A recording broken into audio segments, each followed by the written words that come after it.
Bonsoir à tous, Erev Tov, Moadim les Simcha, Chag Sameach à tout le monde. Euh, commence le cours un peu plus tôt dans la semaine. Question technique, mais aussi j'aimerais bien que vous puissiez appliquer ce cours pendant la fête de Sukkot.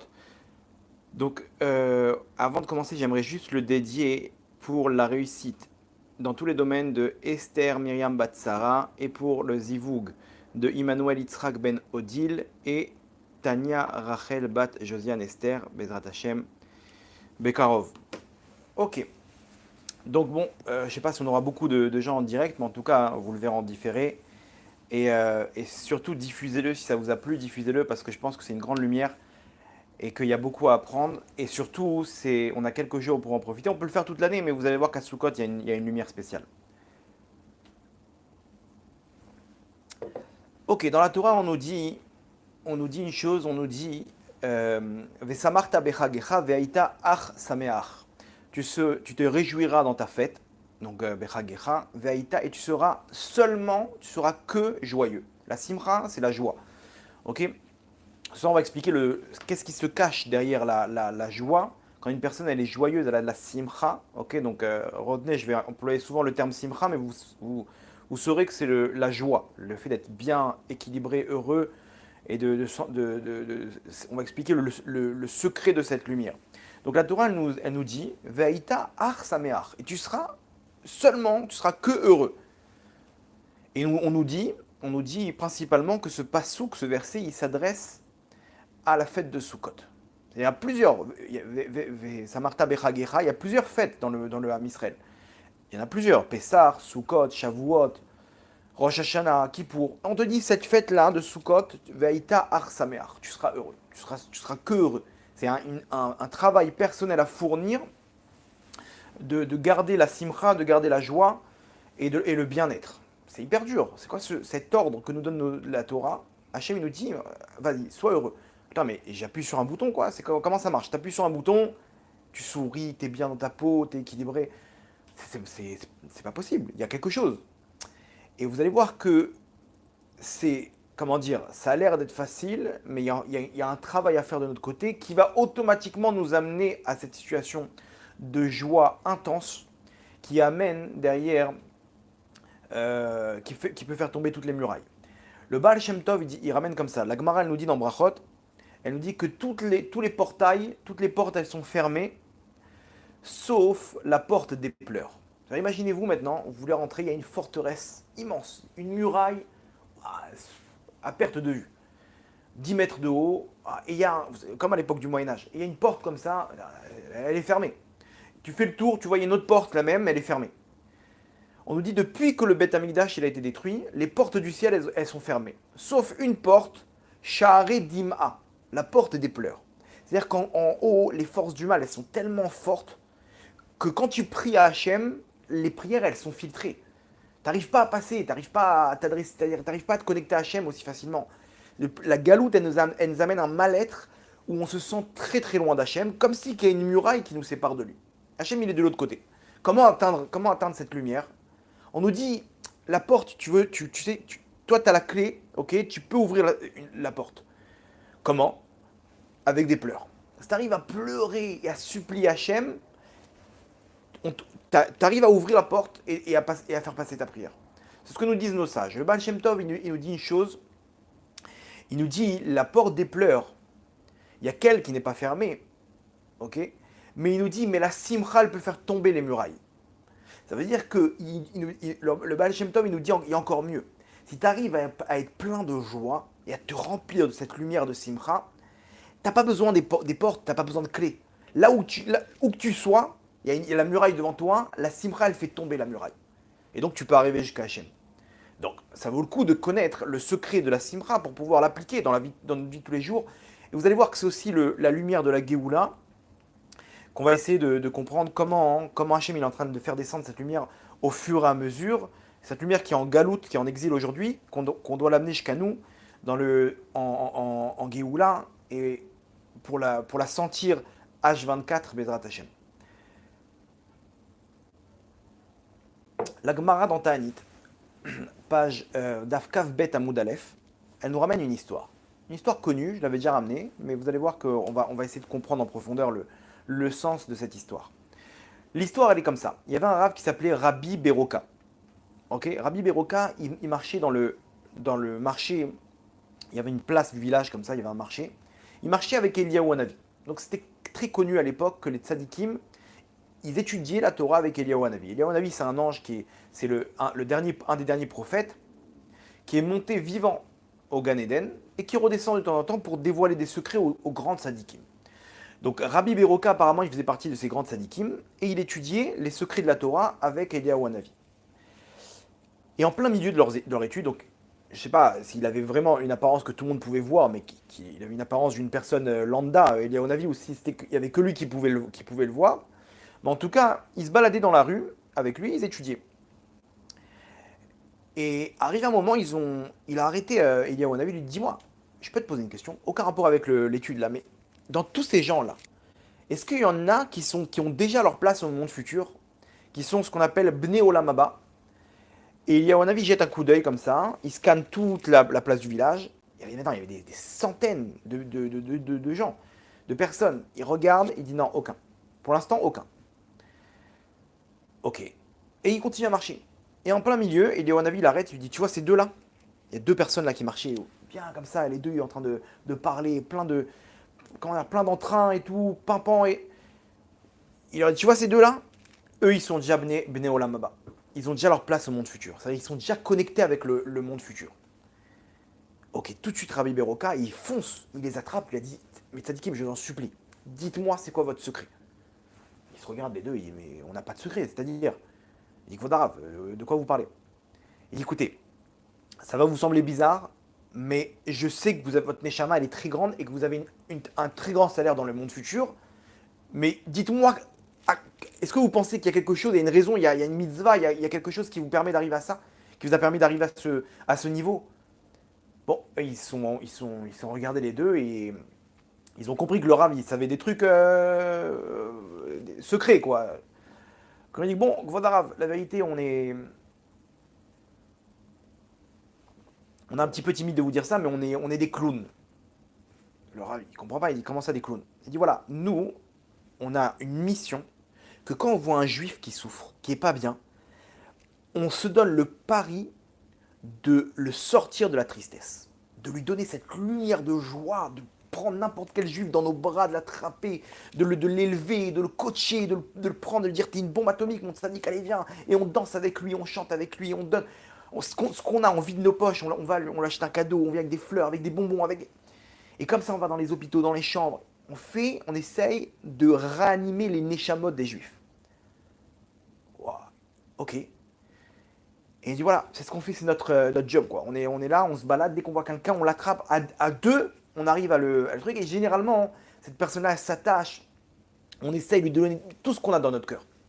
Et cette personne-là, elle s'attache à nous et on discute et on l'accompagne après. C'est pas on le laisse, on danse un petit peu, après on laisse tomber. Non, on l'accompagne. Qu'est-ce que tu as besoin, mon sadique? Et on se bat pour lui donner ce qu'il a besoin. Voilà, c'est ce qu'on fait. Et généralement, ces gens-là, ils sortent de la déprime, ils sortent de la tristesse. Ils sont bien dans leur peau et on est content. Nous, on est content de les voir comme ça, heureux, et qui nous disent vous m'avez sauvé la vie, merci beaucoup. Et qu'on a des gens comme ça autour de nous qui sont nos potes. Voilà, c'est ce qu'on fait du matin au soir. Waouh, Rabbi Beroka, il a vu la grandeur de ces gens-là qui arrivaient à réanimer ces gens. Comment? Par le biais de l'humour, par le biais de la simra. C'est tout ce qu'il faisait. La simra, il mettait la joie dans le cœur de gens qui en avaient besoin. C'est ce qu'ils ont fait, ces gens-là. Et c'est ça qu'Eliyahu Hanavi il a regardé maintenant. Imaginez-vous qu'à l'époque, il devait sûrement avoir des tzadikim là-bas dans la place du village. La place du village, c'était pas dans une boîte de nuit. Non, il y a des tzadikim qui se baladaient. Et dans tout cela, Eliyahu Hanavi il a dit, il n'y en a aucun, pour l'instant, qui a déjà sa place au monde futur. Par contre, ces deux-là, avec leur force de mettre la joie dans le cœur des gens, cette lumière qui diffuse autour d'eux, ça leur donne le plus haut niveau d'être déjà des Bnei Olam Haba, déjà d'être connectés avec leur part dans le monde futur. Wow, attends, qu'est-ce qu'ils ont fait? Vous vous rendez compte? On n'a pas dit qu'ils faisaient toutes les mitzvot, qu'ils étaient des grands tzadikim, qu'ils étaient, comment dire, hyper gdoshim, et qu'ils étaient ouah, des trucs qui nous parlent même pas, quoi, des niveaux, voilà, c'est un ange, il est là du matin au soir, il fait des mikveh, il fait des jeûnes pendant 40 jours, et il étudie, quel gdoucha, quel tahara. On parle pas de ça, on nous parle de deux gens qui sont là en train de faire rire, en train de faire rire les gens autour d'eux. Et eux, ils sont au-dessus de tout le monde. Mais c'est quoi? Qu'est-ce qui se cache derrière cet acte de simra qui donne aux gens? Et là, il faut qu'on comprenne le secret, parce que si on arrive à comprendre ce secret, on va pouvoir l'appliquer. Donc aujourd'hui, on va apprendre quel est le secret de ces gens-là pour pouvoir l'appliquer, et nous aussi être des bnei olam haba bezrat Hashem. Ok? Ça a l'air alléchant comme proposition ce que je vous fais ce soir d'apprendre ce secret, mais vous allez voir, c'est à notre portée. Alors je ne suis pas du tout au niveau. Avec vous, on va essayer ensemble d'essayer de comprendre, d'analyser ce qui se passe, ce qui s'est passé dans cette histoire, comment l'appliquer dans notre vie de tous les jours, comment faire entrer cette lumière, et surtout comment la diffuser. Donc, Bezrat Hashem, on y va. Accrochez vos ceintures. Ça va être il y a des chidushim sympathiques, ça risque d'être un peu fort, c'est pour ça, pour pas que vous tombez de votre chaise, accrochez votre ceinture, on part pour un petit voyage sympathique. Et voilà, Bezrat Hashem, ensemble. Donc encore une fois, moi je suis pas du tout à ce niveau-là, mais je tends à ce niveau, je vous le partage, et comme ça ensemble on va essayer d'y arriver. Alors il est clair que on ne nous parle pas de gens qui ont un sens de l'humour développé et qui font rire tout le monde autour d'eux. On ne parle pas de ça. Ces gens-là, c'est sûr que c'est pas du tout. Ça a des années-lumière de ces deux clowns-là. On ne parle pas maintenant des comiques qu'on connaît aujourd'hui en France qui sont. La plupart, ils sont juifs. Ok. Et bon, ils sont mariés avec des goyotes, ils font toutes les aveurs de la terre. Mais c'est des gens qui font rire. C'est des gens qui sont marrants. Des gens qui ils sont parmi les comiques les plus connus en France. Ok, et ils sont là, et tout le monde il tourne autour d'eux, et ouais, vraiment, on sort une heure de spectacle, le mec il est bien en sa peau, etc. On parle pas de ça, vous allez voir que c'est pas de l'humour. C'est pas quelqu'un, le mec qui trompe sa femme, il fait toutes les avérotes de la terre, mais c'est quelqu'un avec ses potes comme ça au poker il fait rire tout le monde. On parle pas de ça.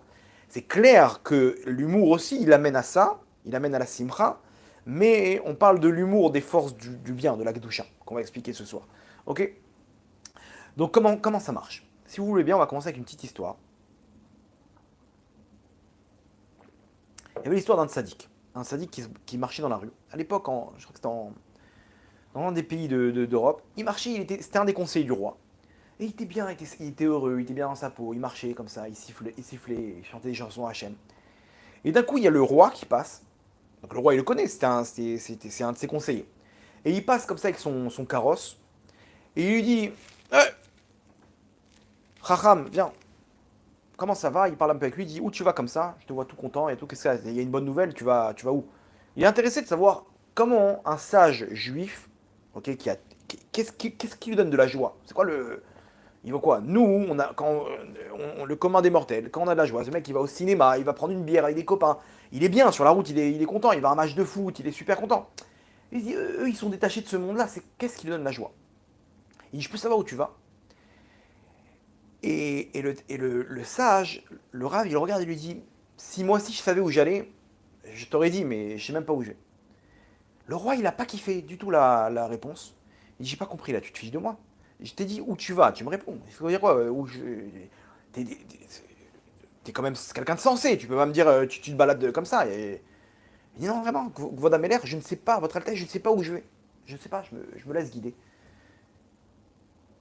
Et il lui dit: écoute-moi bien, si tu me dis pas où tu vas, je vais m'énerver. Là, ça c'est quelque chose qui, je trouve, mais excuse-moi le terme, mais de débile. Tu te balades sans but dans ta vie. Chaque chose, t'as une réponse. Vous, les juifs, vous avez un sens à chaque chose qui se passe dans le monde. Et là, tu me dis: non, je me balade, comme ça, je me laisse balader au gré du vent. Et il lui dit: mais Kvoda Meller, votre Altesse, vraiment, je sais pas où je vais. Je me laisse guider, je sais pas où je vais dans ma vie. Le roi, il lui dit: écoute bien, tu sais quoi, je vais te laisser réfléchir en prison. Il dit à ses soldats: prenez-le, amenez-le un peu en prison, ça va lui faire du bien. Ça va lui changer l'atmosphère.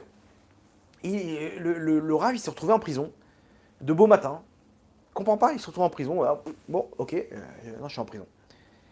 Et le roi, il vient dans l'après-midi, il dit: bon, ça y est, t'as fini ton manège, allez, vas-y, sors. Il dit maintenant explique-moi c'est quoi ce que tu... Qu'est-ce que tu manigances là? C'est quoi cette histoire? Tu veux pas me dire? Quoi? Je suis un... Tu me caches des secrets? Il dit mais non, votre Altesse, j'ai aucun secret. Aujourd'hui, j'étais plein de simra. J'avais plein de joie en moi. Mais comment j'ai eu cette joie? Parce que je me suis mis dans les bras d'Hachem. Je me suis dit, Hachem, moi j'ai mon plan. Moi j'avais mon plan. Ce matin, je devais aller étudier. Mais je me suis dit, Hachem, tu sais quoi? Je fais ce que toi tu veux. Et regardez votre Altesse, la preuve, c'est que j'avais l'intention d'aller étudier à la synagogue. Je me suis retrouvé en prison. Donc vous voyez que je ne savais pas où j'allais. Et quand vous m'avez posé la question, vous m'avez posé la question le mauvais jour. Parce que les autres jours, je vous aurais dit, bah, je vais étudier. Je vais à la synagogue, étudier, enseigner la Torah au Ham Israël. Mais là, vraiment, je me suis dit, je m'en fiche, je vais nulle part. Je vais toi où tu veux que j'aille, Hachem, je suis dans tes bras. Je me prends pas la tête aujourd'hui. Aujourd'hui, je me prends pas la tête. Et effectivement, regardez, je devais aller à gauche, je me suis retrouvé à droite. Et vous connaissez ces situations-là où on fixe un plan et c'est tout l'inverse. Changement de programme, ta femme elle a besoin de toi, non, il faut que tu m'achètes là, j'ai besoin de trucs, l'autre, sa femme elle est enceinte, il est en train de chercher des fraises à travers à l'autre bout de la ville, il était sur une partie de poker avec ses potes, il se retrouve en train de chercher des fraises. Mais on sait pas ce qui se passe. On sait pas ce qui se passe. Dans ce monde-là, on n'est jamais sûr de rien. On a prévu quelque chose, on a prévu un mariage, hop, Corona, comment on fait maintenant? On avait prévu 200 personnes. Alors, tu vas te retrouver chez telle personne avec 25 personnes. Mais attends, mais j'ai tout prévu. Et c'est ça le secret de la Simra. Pourquoi il était bien? Parce que le monde, il nous met en l'air. Le monde, il nous massacre le cœur. On a tout le temps des plans, et tant que ce plan, il n'est pas établi, alors on insulte tout celui qui s'interpose à notre plan. Et des fois, bah, c'est Hachem qui s'interpose. Attends, mais pourquoi? Qu'est-ce qu'Hachem il veut maintenant? J'étais tranquille, j'étais bien, je faisais de mal à personne. Il y a un plan dans ce monde, et tant que tu t'interposes à ce plan, bah tu souffres. Tu souffres. Donc, les gens qui se prennent la tête, c'est des gens qui sont vides. On est tout le temps, maintenant, ce monde-là, il nous apprend à faire des plans. Bien sûr qu'il faut avoir notre plan. Il faut avoir un plan dans la vie. Il faut avoir un objectif. Il faut avoir tout ce qu'on veut. Mais il faut arrêter d'être comment dire, des roublards. Tout le temps en train de faire de sa vie un jeu d'échecs. Attends, je vais lui dire ça, je vais faire comme ça. Le mec, il est en train de vendre des panneaux solaires à toute la Terre. Attends, il y a ton travail, ton call center. C'est une chose, mais ta femme, arrête de l'arnaquer. Mec, avec sa femme, il est en train d'embourber toute sa femme et ses enfants. T'as vu comment je lui ai dit là? Je l'ai bien placé là. Je savais qu'elle allait me répondre ça et je lui ai dit comme ça. Tu vis dans un monde d'arnaque. On vit dans un monde d'arnaque où à la fin on veut vendre un panneau solaire à Kadosh Baruch Hu. On est en train de lui placer une vente à Hachem. Il dit, attends, Hachem, laisse-moi faire, s'il te plaît. Je sais ce que je vais faire. Je vais faire comme ça, et je vais faire... T'as ton plan, et Hachem, il te regarde. T'as fini, mon tzaddik? Tu me dis quand tu veux que je prenne le volant. Et Hachem, il te regarde, avec tes plans. Il y a un truc comme ça, une phrase qu'on dit, si tu veux faire une blague à Kadosh Baruch Hu, parle-lui de ton plan. Alors toi, t'es là en train de faire des plans comme ça, truc et tout. Alors qu'Hachem, il a tout prévu pour ta neshama, il a tout prévu... C'est une blague pour lui. Hachem, t'inquiète pas, je vais m'occuper de tout ça. Je vais... Bien sûr, fais-toi un plan par NASA, comment. Mais prends-le avec des gants, ce plan. Pourquoi? Parce que tu sais jamais. Et tant qu'on est. Et notre ego, il impose le plan. Il casse tout sur son passage. Et plus notre ego il est élevé, plus on souffre. Et à la fin, on est triste. Parce qu'on n'a pas eu. Et on n'a pas eu ce qu'on a fixé dans nos attentes. Et regardez, y a un dicton qui dit comme ça. Je sais pas, hein, je vais vous le dire avec mes mots à moi. Mais la déception, elle est à la hauteur de tes attentes. C'est-à-dire, plus tes attentes sont élevées, plus la fausse joie, la fausse joie elle est grande, plus la déception elle est grande. Il y a un dicton qu'on a peut-être en hébreu, je sais pas, mais en tout cas, c'est vrai. Toi, tu as espéré quelque chose de très grand. Ah, imaginez-vous des enfants, on leur dit on part en vacances, machin. Ah, ils ont fait déjà des plans, comment on va faire? On va prendre le ballon, on va prendre les maillots de bain, on va prendre les Et d'un coup, non, les vacances, elles sont annulées. Mais pourquoi, maman? Pourquoi? La déception, elle est terrible. Elle est terrible. Un mari, il annonce à sa femme, il lui dit voilà, on part en truc, il lui annonce mondes et merveilles. Et d'un coup, il lui dit non, c'est annulé. La femme, elle est détruite. Il dit mais ça va, c'est pas grave, qu'est-ce qu'il y a, on partira la semaine prochaine. Non, non, t'as pas compris, j'avais mes attentes, elles étaient énormes. J'avais besoin de ces vacances, j'avais besoin de respirer. Donc la déception, elle est énorme. Ok? Donc, première, comment arriver à construire d'abord la simra? C'est tout simplement d'arrêter de d'intégrer ce monde il nous vend. Ce monde il nous vend, vas-y, il faut manger le monde, il faut faire un 2 3 4. Il nous sort de notre part. Moi, j'ai une part dans ce monde où je suis heureux. C'est-à-dire que prenez n'importe quelle personne au monde, si vous le mettez dans une île déserte, il serait l'homme le plus heureux du monde. Pourquoi? Parce qu'il va faire exactement ce qu'il aime. Mais aujourd'hui, on veut nous vendre, c'est ça que tu dois aimer, c'est ça que tu dois faire. La rue, elle est pleine d'affiches. Où que tu ailles sur Internet, on te vend du rêve. Et donc, tu es triste, tu pas bien, parce que tu n'es pas à ta place. Et nos sages nous disent, Ezewashir, Asameach Bechelko. Quelqu'un de riche, c'est quelqu'un qui est heureux de sa part. Il est plein, le mec, il est plein. Mais on nous vend tout le temps une autre part. Donc on n'arrive jamais à remplir notre part. Parce qu'on est tout le temps en train comment dire, d'augmenter notre part par des parts qu'on nous vend, des parts qui ne sont pas à nous. Et le Yetzerara, ce monde, les clipotes, ils nous vendent. Regarde cette Mercedes, comment elle est belle. Peut-être que c'est ta part. Ah ouais, donc le mec il est en train de travailler pour aller là, pour l'acheter. On nous vend des vacances, t'as vu Ibiza? Et tous les copains, quoi, t'es jamais parti à Ibiza? On nous vend et le mec il travaille plus pour se mettre en l'air 50 000 euros de vacances. Mais pourquoi tu fais ça? T'étais heureux, tu partais tous les ans chez ta famille là-bas en Israël. Pourquoi? Non, on m'a vendu Ibiza. Mais voilà, maintenant, oui, il faut travailler, il a 20 000 euros de découvert. Pourquoi tu t'es mis en l'air? Pourquoi tu t'es mis en l'air? T'es triste. Regardez comment c'est fort. Ezewashir, quelqu'un de riche. C'est quoi quelqu'un de riche? Quelqu'un qui sent qu'il n'y a plus de limite. Il est bien, quelqu'un qui a son compte rempli, il est heureux. Pourquoi? Parce qu'il se sent plein, il y a rien, il n'y a plus de limite. Là, j'ai faim, je peux aller m'acheter, je peux aller faire les courses, m'acheter ce que je veux. J'ai envie d'une voiture, je peux l'acheter. Il se sent bien. C'est quoi? La Torah nous dit non, mais ça c'est temporaire parce que les maladies, les trucs. Le vrai riche, la vraie richesse, c'est quelqu'un qui est heureux dans sa part. Il a réussi à s'intégrer. J'ai ma part, je suis bien. Je suis bien. Et donc, on va apprendre ce soir comment arriver à remplir sa part. Comment arriver à remplir sa part? Comment vider son cœur de tous ces poisons de ce monde qu'on nous vend? Encore du fast food, kiff, vite et rapidement. Laissez-moi tranquille, vous me sortez de ma part, vous me sortez de ma simcha. Et les gens aujourd'hui, on a un taux de déprime, de dépression le plus élevé de toutes les générations. Les gens, ils sont vides alors que le monde matériel, il est ultra développé. La technologie, elle est ultra développée. On aurait dû arriver normalement à une qualité de vie mais extrême. Et quand on interroge les gens, on les prend entre quatre yeux, ces gens-là, ils sont vides. Vides. Mais t'as rien qui te remplit.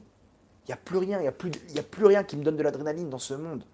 Ce monde, il est en train de faire faillite. Pourquoi? Parce que nos sages nous l'ont dit. Tout le monde est pauvre. Mais non, mais voilà, regarde, je suis très riche, pas oublier Inara. Baruch Hashem, je suis très riche. J'ai une maison à Deauville, j'ai une maison à Tel Aviv, j'ai une maison à Paris. J'ai mes voitures, j'ai mon compte en banque. Viens, je te montre combien j'ai sur mon compte en banque. Mais pourquoi tu pleures alors? Pourquoi t'es triste? Je sais pas. Je sais pas. Je suis pas heureux. Je suis pas heureux, Vaudrave. Combien de gens, ils sont tristes, ils ont une carapace, c'est une carapace. On croit qu'ils sont heureux, mais c'est une carapace. À l'intérieur, ils pleurent leur tête. Pourquoi tu pleures? Je suis pas heureux. Alors écoute mon tzaddik, écoute ma tzadikette, tu vas voir. Aujourd'hui, on va expliquer comment ça marche. Le vrai bonheur, nos sages nous le disent en une phrase, c'est d'être riche. Mais comment t'es riche? Asameach bechelko. Quelqu'un qui est joyeux dans sa part. Il faut arriver à se concentrer sur ta part à toi et de vider tous les parts des autres qu'on t'a mis dans ton cœur. Dans ton cœur, on t'a mis la part de Pierre, Paul, Jacques, et donc tu n'arrives pas à trouver ta place, et donc t'es vide. Et t'es pauvre. T'es pauvre, t'es vide. Pourquoi? Parce que t'as pas de simra. Alors comment retrouver sa part? Comment retrouver son cœur pur? Il y a un type de personne dans ce monde-là, un type de personne, que ces personnes-là, elles sont heureuses. De qui il s'agit? C'est qui est toujours heureux? Si je vous dis, pointez-moi une personne qui est tout le temps heureuse. Vous savez, il y a un type de personne, c'est qui? C'est les enfants. Les enfants, 3, 4, 5 ans, ils sont tout le temps heureux. Pourquoi? Malheureusement, parce qu'ils n'ont pas de da'at. Ils voient pas encore le mal. Ils font pas la différence entre ce qui est bien et ce qui est mal. Donc comme ils ont pas le mal, donc ils sont toujours bien. Leur problème c'est quoi? C'est on m'a pris mon jouet, qu'est-ce qu'on mange? Est-ce qu'on va manger des frites? Est-ce qu'on va manger des crêpes? C'est que ça leur problème. Mais sinon il est bien, il est tranquille, il est détente, il est là tout le temps avec le sourire, tout le temps bien, il se balade dans la rue, il va. Alors quand, bon aujourd'hui les enfants ils sont un peu gâtés donc ils ont un mal-être quoi, tellement qu'ils ont on les a gâtés. Mais un enfant en général, il est bien. Quand il est 2-3 ans comme ça, tu le vois, il est tout le temps en train de taper des barres, il est tout le temps en train de rigoler, tu viens, tu lui fais un peu de chatouille, il se tape des fous rires. Mais comment il arrive comme ça et bien? Le Zohar nous dit, écoutez bien ce Zohar, comment il est fort. Il nous dit que si quelqu'un il est triste, il met un bébé sur ses genoux et il va retrouver la simra. Vous savez pourquoi nous dit c'est vrai ou pas? Déjà tout le monde peut confirmer. Tu prends un bébé, vous voyez n'importe quelle personne, une personne qui est tout chaîne comme ça, il est tout triste. Tu lui prends un enfant, tu lui mets un enfant de 2 ans comme ça, d'un coup il devient il devient tout, il a fondu. Il a fondu, il est tout heureux, il fait une tonne de bisous, il est tout bien, il commence à prendre l'enfant comme ça avec ses grosses joues. Le Zohar nous dit, vous savez pourquoi? Parce que comme un enfant, il est tout le temps saméach, il est tout le temps saméach, alors il y a la shrina avec lui. Il y a la présence divine avec lui. Il y a Hachem avec lui. Quelqu'un qui est saméach, il a Hachem avec lui. Vous vous rendez compte? Tu veux qu'Hachem t'accompagne? Simcha. Les prophètes, écoutez bien, les prophètes, ceux qui recevaient donc la parole d'Hachem, ils ont un ordre de ne pas être kovesh leur prophétie. C'est-à-dire, s'il y a une prophétie qui vient, ils peuvent pas, ils ont une obligation de dévoiler ça au Ham Israël, au peuple juif, au monde. Maintenant, écoutez bien. S'ils reçoivent un message et qu'ils ne sont pas aptes à capter ce message, donc ce message, cette prophétie, elle est perdue à l'éternité. Donc ils sont obligés d'être en simra continu. Pourquoi? Parce que s'ils sont tristes, alors Hachem il n'est pas avec eux, et donc le message ne peut pas être transmis, et on a perdu une prophétie à l'éternité. Donc vous vous rendez compte, les prophètes, ils sont tout le temps bien.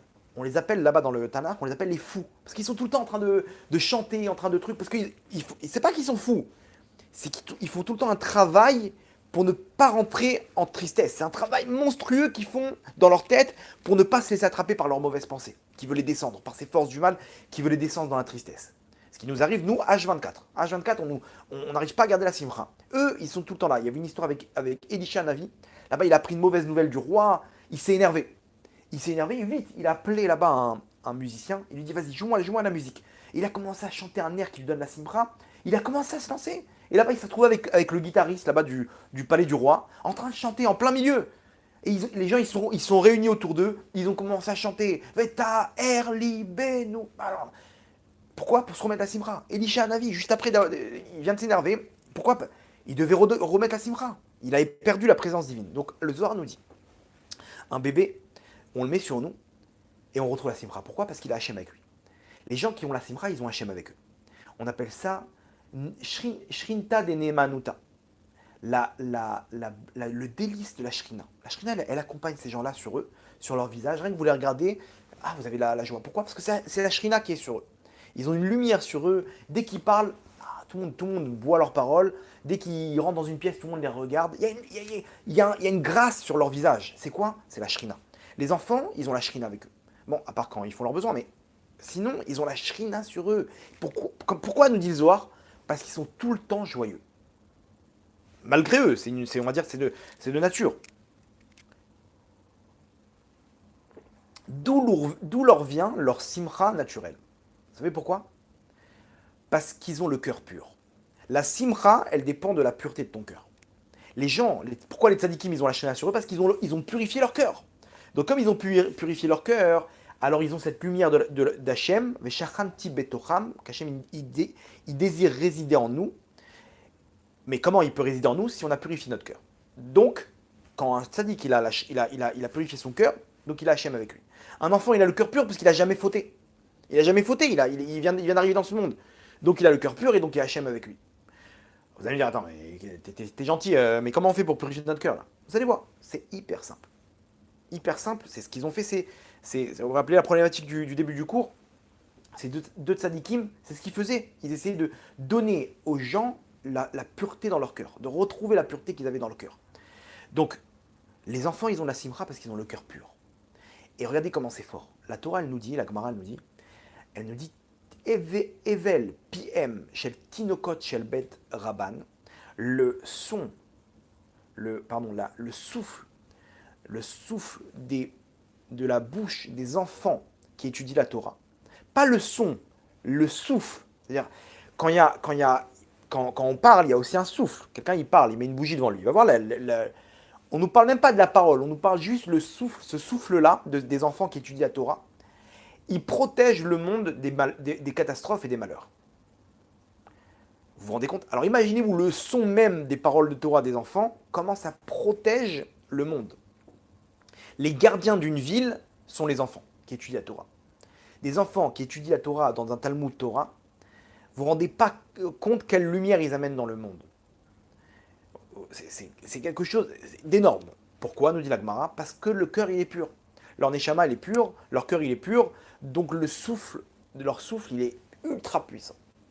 Ultra puissant, c'est quelque chose une lumière qui protège et qui anime le monde. À tel point, nous disent nos sages, que si demain, il y a le troisième Beth Amikdash, Bezrat Hashem, et que on est tous invités par le Mashiach, il n'y a que les enfants qui ont l'interdiction d'arrêter leur étude de Torah. Les enfants, ils ont l'interdiction d'arrêter leur étude de Torah pour aller au Beth Amikdash. Tout le monde, hein. Le mec, c'est un médecin, on lui dit, vas-y, viens. Le mec, il est en plein cours. Imaginez-vous, là, il y a un chauffard, j'arrête le cours. Je ferme le cours, je pars. Direct. Tout le monde s'arrête. Il y a un seul, le Rav, il dit aux élèves, restez assis, mes tzadikim, on reste étudier. Pourquoi? Parce qu'ils sont en train de tenir le monde. Ils sont en train de tenir le monde. Donc même s'il y a le Beth Amikdash, on n'annule pas ces enfants qui étudient la Torah. J'ai eu à Kippour une histoire. À Kippour, je me suis fait massacrer. Massacrer. Vraiment, je suis rentré toute la journée avant Kippour. J'ai eu que des trucs, gauche, droite. Je suis arrivé, imaginez-vous, je rentre à Kippour avec un mal de tête, avec une migraine. Donc, est-ce que ça va s'améliorer? Techniquement, si tu bois pas d'eau, ça va faire que s'aggraver. Je rentre dans Kippour avec ma tête, mais compressée, j'arrive même pas à. Tu me dis 1 plus 1, laisse-moi tranquille, j'arrive pas à réfléchir. Vous connaissez ces situations de Katnout? Je rentre dans Kippour, je dis à ma femme, bon, ok, c'est le budget qu'Hachem m'a donné ce soir, allez, tant pis, au moins on garde la simra. Et je suis parti à rien. Première la prière, je passe les mots histoire de les passer, mais rien d'autre. J'ai compris qu'en fait, en haut, ils m'ont bloqué, vraiment, ils m'ont bloqué mes prières. Bon, parce que je demande des chèques avec beaucoup de zéros derrière, donc ça met du temps à passer. Le lendemain, je me réveille encore pire, migraine x4. Je rentre dans la prière et vraiment, on dirait que je portais avec moi mes 200 kilos. Chaque mot, c'était hyper dur. Pour se concentrer, pour le truc. Prière du matin, bien entendu, je l'ai placé à peine. Répétition, mais vraiment, j'étais affalé sur la chaise. Je ne pouvais plus tenir. J'essaie de tenir, j'essaie de faire une petite sieste après Moussaf. Vraiment, Moussaf, c'était une catastrophe. Après Moussaf, je me suis dit, bon, je vais poser un peu ma tête, je vais dormir. Je me réveille, non, j'ai posé ma tête sur mon poignet. Alors imaginez-vous, déjà j'avais mal à la tête, maintenant mon poignet il a appuyé à ce niveau-là. Je me réveille, je croyais que, je sais pas comment vous expliquer, mais je croyais qu'il y avait ça allait exploser quoi. Ça me lançait. Alors je suis rentré dans Mincha. Je sais pas comment j'ai fait Mincha. Vraiment, j'étais à 2 doigts de l'évanouissement.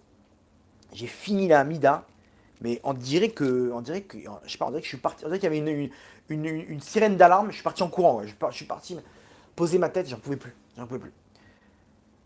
La répétition de la Amida de Mincha, donc de la prière de l'après-midi. Je sais pas pourquoi les enfants qui étaient avec nous, ils se sont chauffés. Donc imaginez-vous, depuis le début de Kippour, je suis hors jeu. J'existe pas dans Kippour. Et les enfants, il y avait peut-être une dizaine d'enfants qui étaient là, mais ils étaient dans leur monde. Toutes les prières, ils étaient dans leurs livres, dans leur bande dessinée, ils n'étaient pas avec nous. Et là, je sais pas pourquoi, ils sont chauffés. Et dès que le Chazan il disait un truc, ils étaient là, les 10 en même temps, ils sont pris au jeu et ils commençaient à crier Amen. Et ils criaient, et ils chantaient, et ils hurlaient de toute leur neshama. Et je sens, écoutez bien, c'était, mais quoi, au-dessus de la nature. Je sens mon cerveau, mon mal de tête qui s'échappe, qui se libère comme ça. C'est-à-dire que d'un coup, ça devient limpide, ça devient fluide dans mes pensées. Et en fait, plus il crie Amen, et plus je sens qu'en haut, en fait c'était connecté avec le haut qui était fermé, qu'en haut, ils ont défoncé les murailles. Ils ont massacré les accusations. Il y avait apparemment des accusations, et impossible de se connecter. Et leur Amen, il a juste fait tomber les murailles. Les murailles. Et je me retrouve à fondre en larmes. Plus de mal de tête, rien du tout. D'un coup, j'ai une force de lion. Mais qu'est-ce qui se passe? Je me lève comme ça et j'ai commencé à crier avec eux. J'étais sous mon talit comme ça, en larmes, en train de crier avec eux. Et ça y est, j'ai retrouvé mes forces. J'étais là en train un lion jusqu'à la fin de Kippour, une force de la nature. D'où elles sont venues ces forces? C'est d'en haut, c'est une lumière qui d'en haut qui a réussi à descendre. Comment elle est descendue? Ces petites sadikim là, je sais pas ce qui s'est passé, ils se sont chauffés et ils ont fait tomber les murailles. Il y avait des murailles, il y avait des, je sais pas ce qui se passait, tout était bloqué, en tout cas de mon côté. Et ils ont fait tomber les murailles. Vraiment, j'ai ressenti ce que l'Agma a dit, que la bouche des enfants, elle protège le monde, elle nettoie l'air, elle purifie l'air. Donc si vous avez des enfants chez vous, vous avez besoin, vous leur dites, vous les réunissez dans votre salon, ok, vous leur dites, vous ouvrez un livre de Teilim et vous dites maintenant, celui qui crie le plus fort les Teilim, je lui offre un vélo. Voilà, vous leur promettez un cadeau de ouf. Et derrière, tu pries à Kadosh Baruch Hu, la prière, elle va passer comme une lettre à la poste. Vraiment, je l'ai ressenti, je peux vous le témoigner, je l'ai ressenti à Kippour, mais d'un coup, vous savez, quand on se connecte, d'un coup, la Neshama, elle pleure de retrouvailles avec Hachem, avec cette lumière-là. Donc ça, c'est le cœur pur des enfants. Ce cœur-là, comment on y arrive? Comment on y arrive? Ok, t'es gentil, mais moi, je veux arriver à ce cœur pur. Ce cœur pur, il m'amène à Simcha, il m'amène à Hachem, et donc, les murailles, elles tombent. Comment j'arrive à ce cœur pur? Tu peux m'expliquer? Ok. Alors, il faut savoir qu'on a tous ce cœur à l'intérieur. Quoi, on n'a jamais été enfant, nous? Bien sûr qu'on a été enfant. On a tous été enfants. On est tous passés par la pureté de ce cœur. Si le cœur, il est pur naturellement, alors, il est passé où? Elle est passée où, cette pureté? Elle est en nous, elle est enfouie en nous. Et il faut juste un peu débroussailler. Il faut dépoussiérer là où. On dirait que, vous savez, un mec dans son grenier, il a sorti. Il y a une couche de poussière. Dès qu'il souffle, il voit les couleurs du coffre. C'était noir, c'était gris de poussière. Ça fait des années que c'est là. Notre cœur, à Botaï, il est pur. Il est pur, c'est un diamant. C'est ce cœur-là qu'on avait depuis qu'on est petit. Le problème, c'est que ce monde, il a mis des couches de poussière, de poison. Ce monde, il nous a empoisonnés. Il nous a empoisonnés. On nous a endurci notre cœur. C'est pas que notre cœur, il s'est transformé. On nous a vendu d'être un arnaqueur, d'être un voleur, d'être un menteur. On nous a placé des étiquettes. Des étiquettes. Un prof, à l'époque, il t'a dit, t'es un menteur, tu ne seras rien, t'es un vaurien. C'est resté, cette étiquette-là, elle est restée, elle fait crantre mon cœur et Hachem. Donc j'ai perdu la pureté de mon cœur. Nos avérotes, nos mauvaises actions, elles ont rajouté une couche de touma sur notre cœur. Notre cœur, le cœur, c'est la porte de la Neshama. Alors comment on libère ça? Vous savez quoi? Venez, on va chercher notre cœur. Venez, on va chercher à l'intérieur notre cœur. On va faire, si vous voulez bien, rentrez dans les règles du jeu, ok? Suivez mes instructions. On va faire un petit voyage dans notre cœur, ok? Donc fermez vos yeux. Je vais vous faire, on va rentrer dans une imagination, ok? Donc jouez le jeu avec moi. Vous allez voir comment on peut aller chercher notre cœur. Alors si vous écoutez ce cours, vous êtes en train de préparer Shabbat. Il y a beaucoup de femmes qui me disent, j'écoute votre cours en préparant Shabbat. Prenez une petite pause de 3 minutes. Vous asseyez, vraiment, fermez vos yeux et laissez-vous guider. Imaginez-vous que vous marchez dans la rue, il fait noir, c'est la nuit, ok? Et d'un coup, vous voyez une maison. Une maison, il y a une lumière à l'intérieur. Vous ouvrez la maison et vous voyez en fait, c'est un lobby. Un lobby comme un lobby d'un hôtel, ok? Avec des ascenseurs. En face de vous, il y a des ascenseurs. Alors avancez encore et encore, et vous appuyez sur le bouton, ok? Donc imaginez-vous le bouton qui s'allume et l'ascenseur qui s'ouvre. Vous voyez un bel ascenseur, ok? Avec plein de lumière, avec une glace devant vous. Vous rentrez et vous voyez maintenant les boutons. Il n'y a aucun bouton pour monter vers le haut. Il n'y a que des boutons pour descendre. -1, -2, -3. Ok, donc Vous descendez, descendez, vous allez voir le dernier bouton, tout en bas. Appuyez dessus, sur ce bouton-là, ok? Et attendez. Attendez, vous allez descendre, descendre, descendre, ok? Jusqu'à temps que l'ascenseur il s'arrête. Quand l'ascenseur il s'arrête, il va s'ouvrir. Et là, qu'est-ce que vous voyez? Vous voyez un long couloir sans lumière. Il n'y a rien, tout est noir. Tout est noir, tout est noir. Il y a un long couloir tout noir. Au bout du couloir, vous voyez, regardez bien, sortez de l'ascenseur, avancez, vous allez voir une petite bougie. Ok? Avancez vers là-bas. Il y a une pièce énorme à l'issue de ce couloir avec une petite bougie. Ça fait peur, c'est tout noir. Avancez, n'ayez pas peur, vous n'avez rien à craindre, ok? C'est pas dangereux. Et vous voyez quoi là-bas? Là-bas, il y a une petite bougie. Et il y a un petit enfant qui est, en train de- qui est posé par terre en train de pleurer. Vous le voyez? Dirigez-vous vers lui. Ok? Il est posé par terre, accroupissez-vous et regardez bien son visage. Vous reconnaissez? C'est vous-même. C'est toi, mon tzaddik, c'est toi quand tu étais petit. Donc essayez de vous imaginer, vous-même, enfant, imaginez-vous une scène comme ça, une photo que vous avez de vous étant enfant. Ok? Quand vous êtes enfant dans une des photos, où vous savez que vous étiez pur à ce moment-là, vous savez que vous étiez gentil, que vous étiez, même quand votre père il vous disait t'es un moins que rien, et bien dans votre cœur vous savez que c'est faux, je suis gentil, je suis de mal à personne. Ou toi Matsadeket, tu vois cette petite fille par terre comme ça, imagine-toi une petite fille avec des grosses joues comme ça, toute rouge, toute mignonne, c'est toi. Ok, c'est toi, imaginez-vous bien la description de cet enfant, ok, et prenez-le dans vos bras. Prenez-le dans vos bras, c'est vous-même. C'est vous-même. Prenez-le dans vos bras et rassurez-vous, rassurez-le. En fait, vous vous rassurez à vous-même. C'est qui cet enfant? C'est ni plus ni moins que votre cœur. Là, en fait, on est descendu à l'intérieur de nous-mêmes. À l'intérieur, cet ascenseur, il descend à l'intérieur, dans notre enfance, dans notre cœur. Le cœur pur, cet enfant-là, qui est nous-mêmes, en fait, c'est nous. Il souffre parce qu'on l'a abandonné. On l'a laissé de côté. Cette pureté qu'on a dans notre cœur, on l'a laissé de côté. Donc, venez, on la récupère. Maintenant, on va remonter dans notre vie de tous les jours avec cet enfant. Avec cet enfant à l'intérieur de nous. C'est terminé. Parlez-lui. Jouez le jeu. Hein. Parlez-lui à cet enfant. Lui, ne t'inquiète pas. Ne t'inquiète pas, c'est moi. Ok? Ne t'inquiète pas, je t'ai jamais abandonné. Maintenant, on repart pour la Simra. On repart, je t'ai retrouvé, je t'abandonne plus.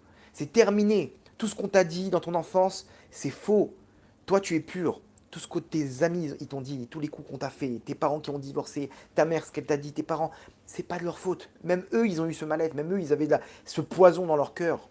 C'est terminé. Maintenant, toi et moi, on repart. Vous prenez-le dans vos bras, levez-vous et vous repartez dans l'ascenseur. Vous repartez. Dites-lui je t'aime.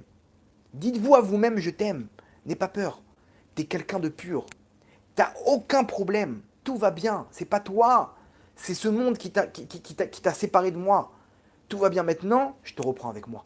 Prenez-le dans vos bras, serrez-le fort. Vous rentrez dans l'ascenseur, vous appuyez sur le premier étage, le rez-de-chaussée. Retournez dans ce lobby et vous sortez. Ça y est, vous revenez dans votre vie de tous les jours. Ouvrez les yeux, maintenant ouvrez les yeux. Vous revenez dans votre vie de tous les jours. Vous avez retrouvé cet enfant. Vous voyez cet enfant-là, cette image? Cette image-là, ok, c'est vous. C'est là. Hein. On l'a récupéré ou pas? On l'a récupéré. C'est à l'intérieur de vous. Ouvrez les yeux, maintenant c'est terminé. Alors quoi? Mais mes problèmes, ils sont encore là, mon sadique, là. Qu'est-ce que tu nous racontes? Non, ils sont encore là. Mais ils sont extérieurs à toi. Ce qu'on a fait là maintenant, c'est retrouver la pureté. Cet enfant, c'est toi. C'est toi, c'est ton cœur. Il est là. Le Yetzirara, il a voulu te vendre que ça n'a jamais existé. Ça a disparu. C'est terminé. Non, il est là en toi. Et il pleure. Ce cœur, il pleure. Parce qu'il y a de ce poison qui l'empoisonne.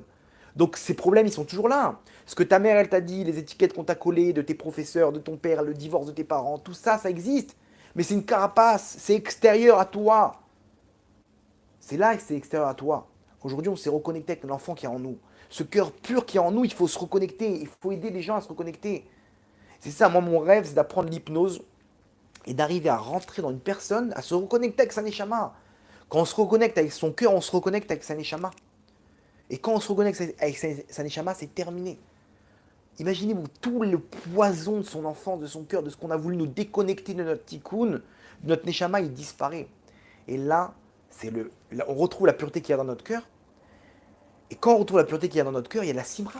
On saute dans la rue. Je suis bien, je suis heureux comme un enfant.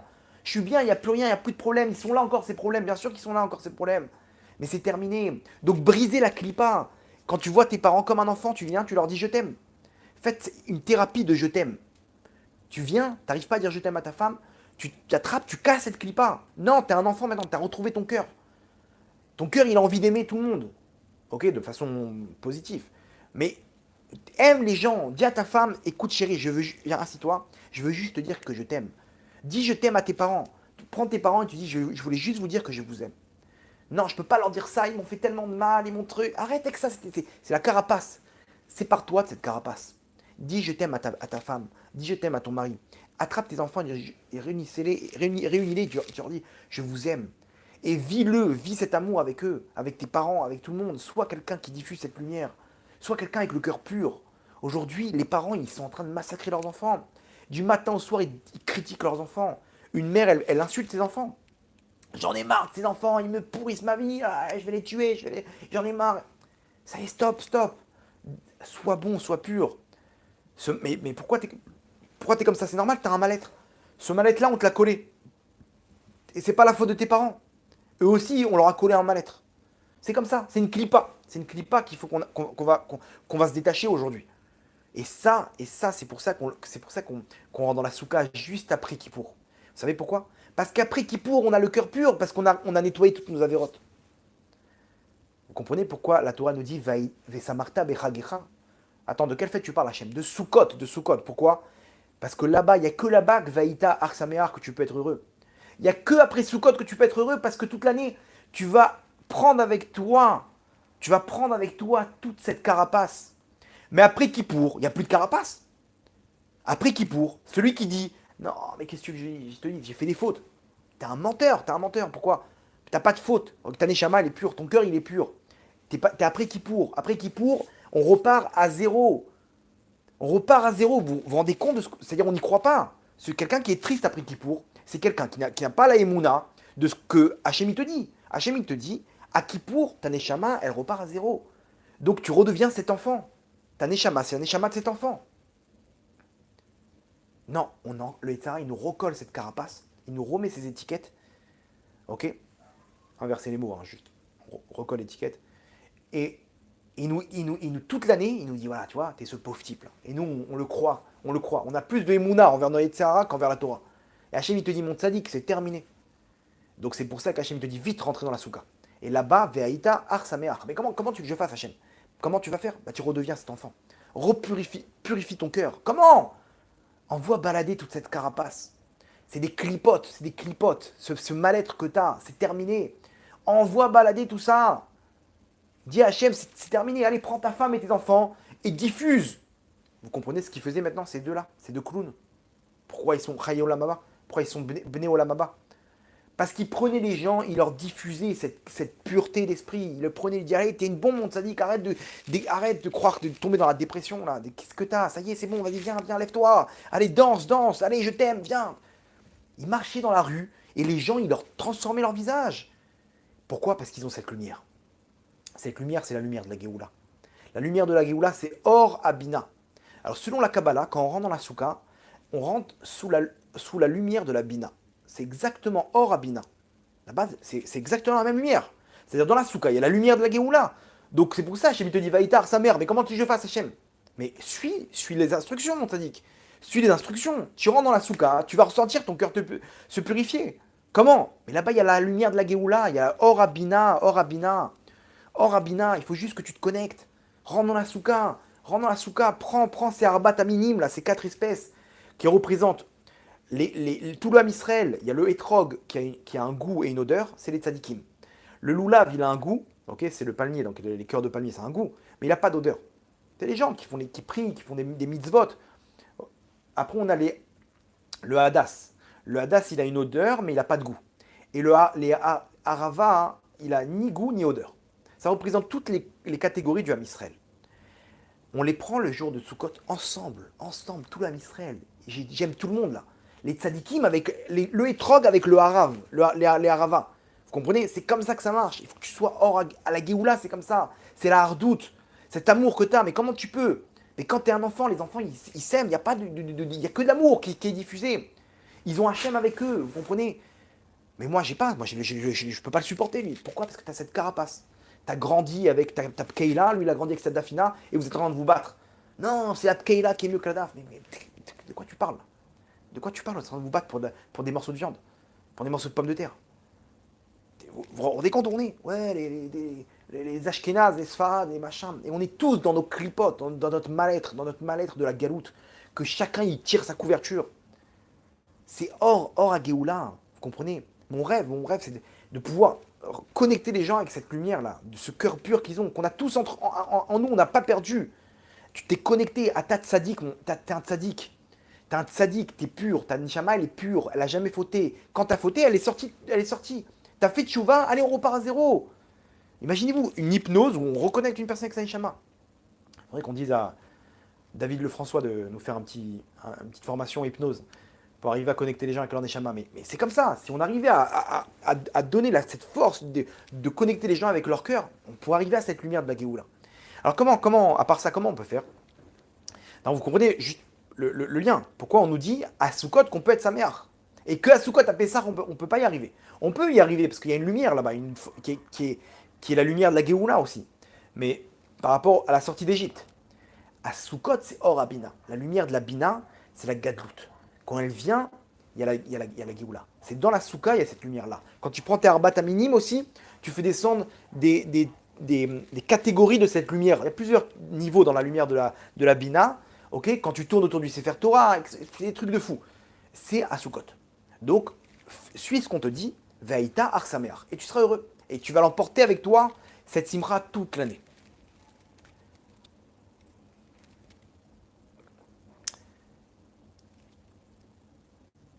Regardez comment c'est fort. Les Breslev, ils ont un dicton. Ils disent qu'à la fin des temps, tout le monde sera Breslev. Alors il y en a qui n'ont rien compris, qui disent ouais, on sera tous Breslev avec la Kippa Nachman. Non, non. J'ai posé la question un jour à un Rav. Il m'a dit comme ça. Il m'a dit Breslev, c'est quoi? Il m'a dit c'est Bassar Lev. C'est Breslev, c'est Lev Bassar. À la fin, on sera tous Breslev. Ça veut dire qu'on aura tous un Lev Bassar. C'est quoi Lev Bassar? Traduction littérale, un cœur de chair. Cœur de chair, c'est l'opposé de cœur de pierre. Regardez bien comment ça colle avec cette lumière de la Géoula.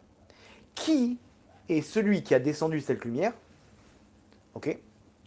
Un des pionniers, on va dire, dans la lumière, qui vient après tout un travail. Son arrière-grand-père, le Baal Shem Tov, il y a eu la Kabbalah, etc. Ils ont creusé. Rabbi Shimon Bar Yochai, tous les tzadikim, ils ont creusé. Et il y en a un qui a réussi, boum, à mettre le coup qui a diffusé cette lumière. De qui on parle? Rabbi Nachman du Breslev. Lui-même, il a diffusé cette lumière de la Géoula. C'est pour ça que jusqu'à aujourd'hui, les gens, ils ont un engouement pour Ouman. Ouman, là, il y a eu 26 000 personnes. Alors qu'il y a des menaces de guerre nucléaire, de bombes nucléaires en Ukraine, il y a 26 000 juifs qui sont arrivés à Ouman, en Ukraine. Mais comment ils ont fait? Pour arriver là-bas, à Ouman, il fallait plus de 20 heures de transport. Dis-moi, tu peux m'expliquer d'où tu trouves la force pour quitter ta femme, tes enfants, de faire, je sais pas combien, une journée de car, et de faire 3 avions pour arriver à Ouman, et là-bas, tu ne sais même pas si tu vas revenir. Et ils repartent, ils ont fait une aventure, mais qu'est-ce qui t'arrive? Tu quittes ton confort, tu quittes ta synagogue, tu quittes ta famille, tu quittes pourquoi? Pour aller en Ukraine. Mais ça va, mais qu'est-ce qui te pousse? 26 000 personnes. En général, il y a plus de 100 000 personnes qui vont là-bas. Pourquoi? Parce que les gens, plus on se rapproche de la Géoula, plus ils ressentent que cette lumière, elle leur parle. Cette lumière, elle pénètre leur neshama. Et là-bas, et cette lumière, elle va amener à quoi? Elle va amener ce qui est écrit dans la Torah. C'est écrit dans la Torah. Il y a écrit Umal Hashem et levavra et levav zaracha. Hashem, il va circoncire ton cœur. À la fin des temps, Hashem, il nous dit toutes les étapes de la Géoula. Kakadosh Baruch Hu, il va nous réunir des peuples du monde. Il va nous amener sur sa terre. Et la dernière étape, c'est qu'Hachem, il va faire descendre cette lumière de la Bina. Comment il nous dit ça, Hachem? Il dit Umal Hachem et levavra. Hachem, il va circoncire ton cœur. C'est-à-dire que ton cœur, il est incirconcis. Tu as un cœur qui est incirconcis. Il n'arrive pas à se connecter avec la Gdusha, c'est un cœur de pierre. Et dans Yecheskel, on nous donne les mêmes étapes, sauf que là-bas, on nous donne un autre terme, on nous dit Venatan lecha Hachem lev basar. Hachem va te donner un cœur de chair. Un cœur de chair. Donc, regardez bien comment c'est fort. Accrochez-vous. Si vous avez enlevé la ceinture, remettez-la, parce que là, on va faire encore un petit voyage en profondeur. C'est ça ce que nous disent les Breslev. Les Breslev, ils disent à la fin, on se retrouve tous Breslev. Pourquoi? Parce qu'on a la lumière de Rabbi Nachman, elle va t'amener à purifier ton cœur, à ce que tu arrives à avoir un cœur de chair. Comme Rabbi Akiva. Rabbi Akiva, jusqu'à 40 ans, c'était quelqu'un qui était chômeur Torah mitzvot. Mais il détestait la Torah et la religion. Peut-être pas la Torah, il détestait les religieux, les tzadikim. Il avait un mal-être. Et quand il a, je ne vais pas rentrer dans l'histoire, mais à la fin, il a rencontré sa femme. Sa femme lui dit, écoute, si tu étudies la Torah, je me marie avec toi. C'était une grande sadéquette. Ok, il a pris le pari. Et il a étudié, et il voyait que ça rentrait pas. Ça rentrait pas. Et il a craqué. Il a craqué. Il a commencé à partir comme ça. Il commence à pleurer, Hachem. Il dit, mais comment je vais faire pour entrer ta Torah en moi? J'arrive pas, ça me parle pas. C'est trop dur là. J'arrive pas. Il avait un mal-être. Et Hachem lui a montré une scène. Hachem lui a montré une scène d'un rocher creusé dans une grotte. Et il voit là-bas des gouttes d'eau. Une goutte qui tombe toutes les secondes. Là. Et il voit qu'en fait, le trou dans la roche, il est dû à ces gouttes d'eau. En fait, ça fait peut-être des milliers d'années qui tombent. Et donc, au bout d'un moment, au bout d'une centaine d'années, ça fait un trou dans la roche. Rabbi Akiva, il a vu ça, il a dit, j'ai compris. J'ai compris. Si ces gouttes d'eau, elles ont réussi à percer la roche, alors c'est sûr que la Torah, elle peut percer mon cœur de pierre. Et il est reparti de plus belle. C'est-à-dire qu'en fait, on a ce mal-être qu'on a de galoute, c'est une clipa, c'est une force du mal. Mais si on se bat, on peut casser cette carapace et laisser ce cœur de pierre qu'on a, et boum, et faire entrer la lumière qui est dans notre cœur, qui est la lumière de la Géoula qu'on a tous à l'intérieur de nous. On a tous cette enfance, cette pureté. Alors c'est pas le but de devenir un enfant, mais avec ton intellect d'arriver au niveau d'un enfant, de cette pureté d'esprit. Ça, on peut y arriver. Et si on y arrive, on a tout, ça marche. Donc il y en a, quand ils vont, et vous avez vu ces gens qui sont à Ouman. Moi j'étais une fois dans ma vie à Ouman. À Ouman, il se passe quelque chose, il n'y a plus de barrière. C'est vraiment la lumière de la Géoula. C'est la Géoula dans la rue. Dans la rue, les gens ils marchent, ils sont comme ça, comme ce tzaddik qui marchait dans la rue, plein de simcha, il ne savait pas où aller. Tu vois des images, tu vois un chassid en train de fumer une clope avec un mec tatoué, ok, en train de rigoler les deux. Tu vois un mec dans la rue, tu as envie de prendre tout le monde dans la rue, dans tes bras. Tu as envie de prendre dans tes bras, dans la rue, tout le monde. Mais attends, mais lui en Israël, tu peux lui mettre un coup de tête. Mais à Ouman, bizarrement, il n'y a aucun problème. Je sais pas, t'es là, il y a une ronde qui se prépare, tu rentres avec eux, mais 2 secondes, t'as pas honte là, tu connais. Non. Va faire ça en Israël. En Israël, c'est le palais du roi. En Israël, il y a la Géoula qui se prépare. Donc la clipa, tu peux pas danser là. Tu ne viens pas prendre la main de quelqu'un qui fait pas partie de ton courant. Il y a des disputes dans tous les sens. Il y a cette clipa qui nous empêche d'être ensemble, d'avoir le cœur pur comme des gosses, comme ça. J'ai envie de prendre mon frère dans mes bras, c'est quoi le problème? Non, j'arrive pas, j'ai ce cœur de pierre. Aujourd'hui, il faut qu'on arrive à briser cette clipa. Comment? C'est à se battre. C'est pour ça que nos sages, ils nous répètent encore la hardoute, vas-y, pardonne, parce que quand on le fait, on casse cette carapace. On la casse. Et ça, c'est la lumière de la Géoula. Alors bien entendu, elle est en galoute. Il faut aller à Ouman pour aller la trouver. Mais cette lumière, on peut l'amener en Eretz Israël. Il faut la faire monter en Eretz Israël. Cette lumière. Ce que tu as vu à Ouman, pourquoi tu ne fais pas avec tes frères? Pourquoi maintenant, tu n'arrives pas à prendre quelqu'un dans tes bras, là, en Israël? Ok? Tu arrives à prendre tes copines dans les bras, mais qu'est-ce qui se passe, là? Non, je sais pas, je peux pas voir sa tronche. Tu comprends? T'as compris pourquoi c'est une clipa? Alors, il y en a qui arrivent à recharger les batteries à Ouman et à ramener cette lumière, mais tout de suite, on s'interpose en Israël. En Israël, les forces du mal, elles sont fortes. Pourquoi? Parce que c'est simple, c'est que si tu ramènes cette lumière, tu ramènes l'intériorité du Beth Amikdash. Parce qu'il faut savoir que c'est exactement la lumière du Beth Amikdash. Ce qu'il y a à Ouman, okay, ce qu'il y a à Méron aussi, c'était ça x 10 au Beth Amikdash. Au Beth Amikdash, les gens, faut comprendre une chose. À Soukot, les gens, ils se baladaient dans le Beth Amikdash, dans la vieille ville. Ils étaient pleins de lumière. Ils étaient heureux. Ils étaient avec leur loulav, leur étrog. Ils se baladaient, il y avait des soukottes partout. Les gens, c'était les soukottes dans la rue. Tu viens, tu veux te reposer, il y a un petit coin pour faire une sieste. Tu viens, tu as fait ton korban, tu es avec ta viande. Allez, venez mes frères, tu faisais un barbecue, tu mangeais ta viande et tu faisais un cours de Torah. Et les gens, ils kiffaient et ça dansait. Il y avait des orchestres. Et le soir, il y avait Simcha Bet HaShoeva. Là-bas, ils allumaient les lumières dans le Bet Amikdash. Tout le monde dans le Bet Amikdash, ils rentraient à l'intérieur et ils dansaient. À tel point qu'ils arrivaient au niveau de Ruach HaKodesh. Vous savez, c'est quoi Ruach HaKodesh? Tu peux devenir prophète. Et comme ça, Yona Hanavi, il s'est tellement rempli de Simcha qu'il est devenu prophète. Yona Hanavi, c'était quelqu'un comme vous et moi. Il s'est tellement rempli de Simcha à Sukkot qu'il a brisé la clipa qu'il y avait dans son cœur. Et donc son cœur, il s'est connecté avec Hachem, il s'est retrouvé avec la Simcha, il est devenu prophète. Yona Hanavi, c'est un prophète qui est devenu prophète par la joie qu'il a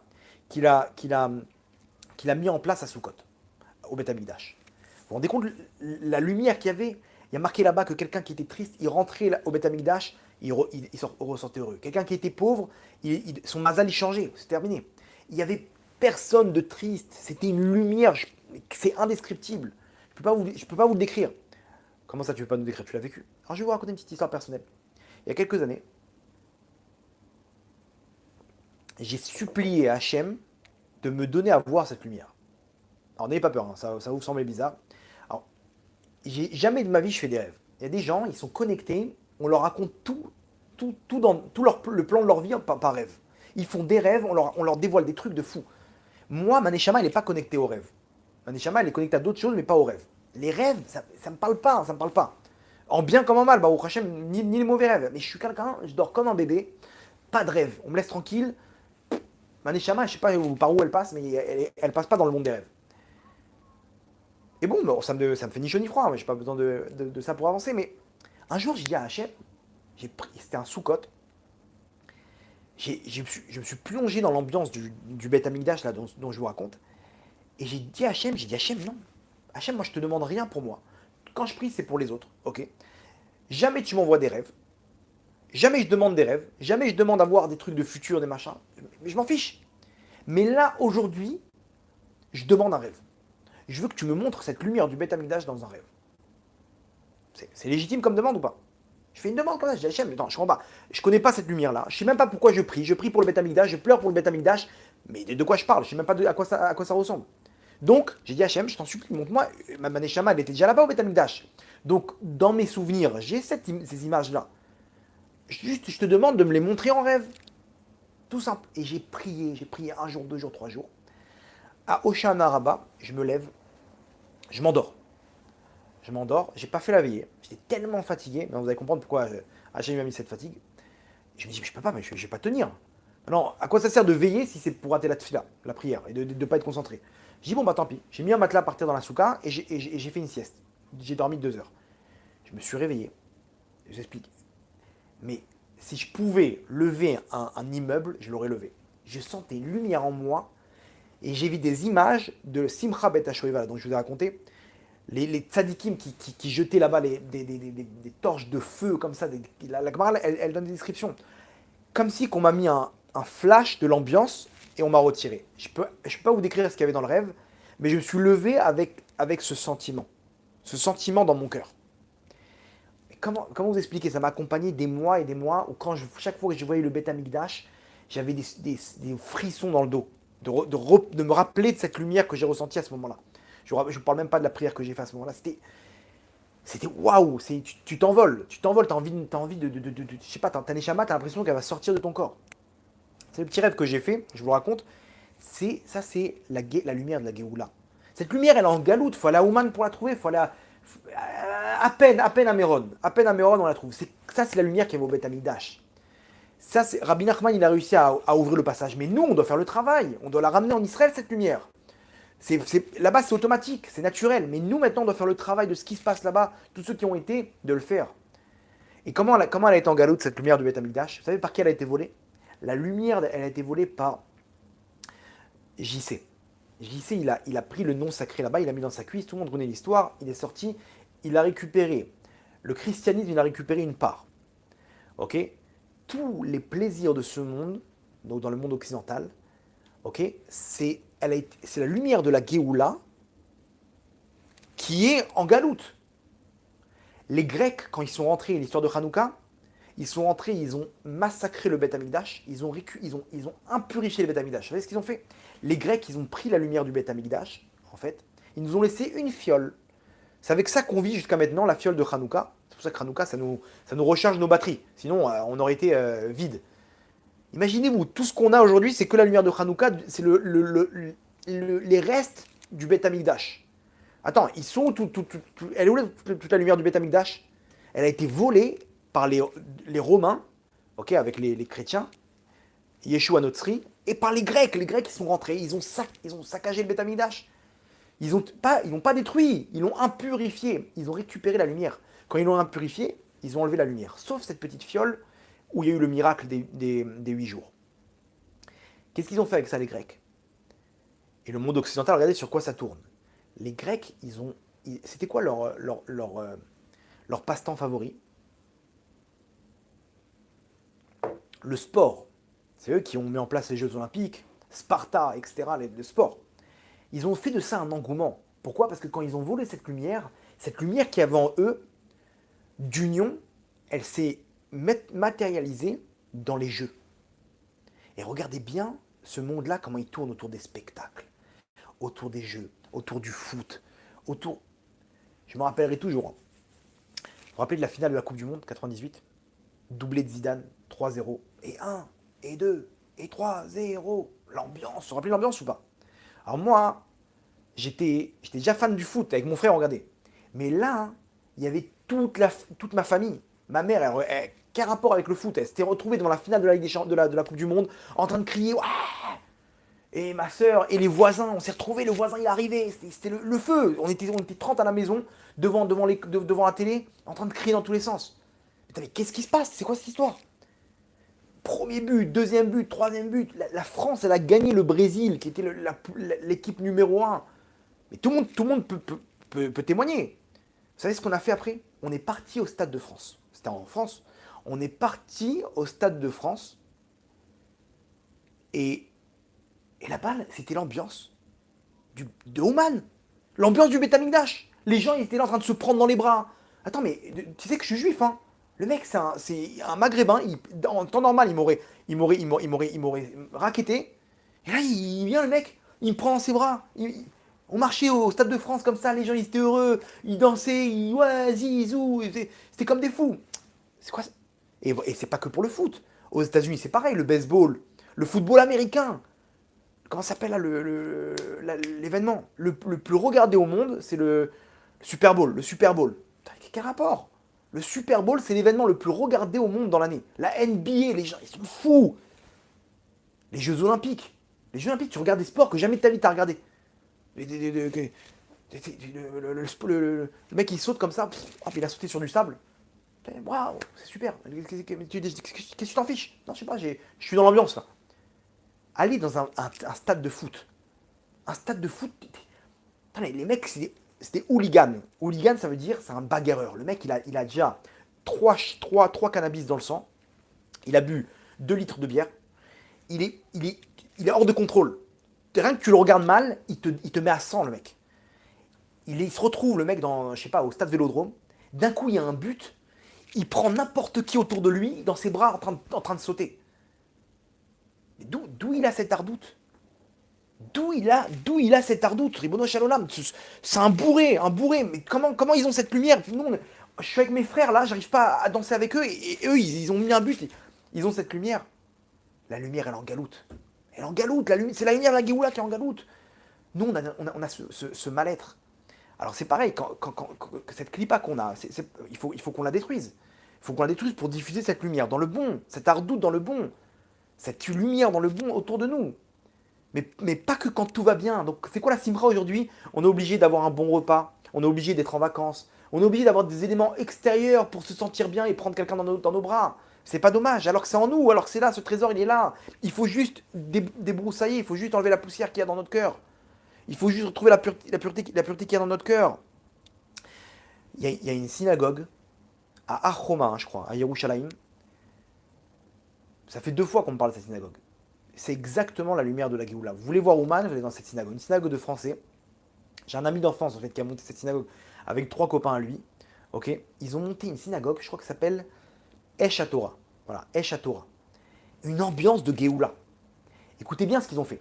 Ils ont mis en place un rite pour tout le Ham Israël. C'est-à-dire ambiance Breslev, ambiance avec des nigunim Chabad, des nigunim Ashkenaz, une ambiance marocaine, des chants Karlibach le vendredi soir. Et là-bas, il n'y a pas un Shabbat où ils ne se lèvent pas en train de danser tous ensemble.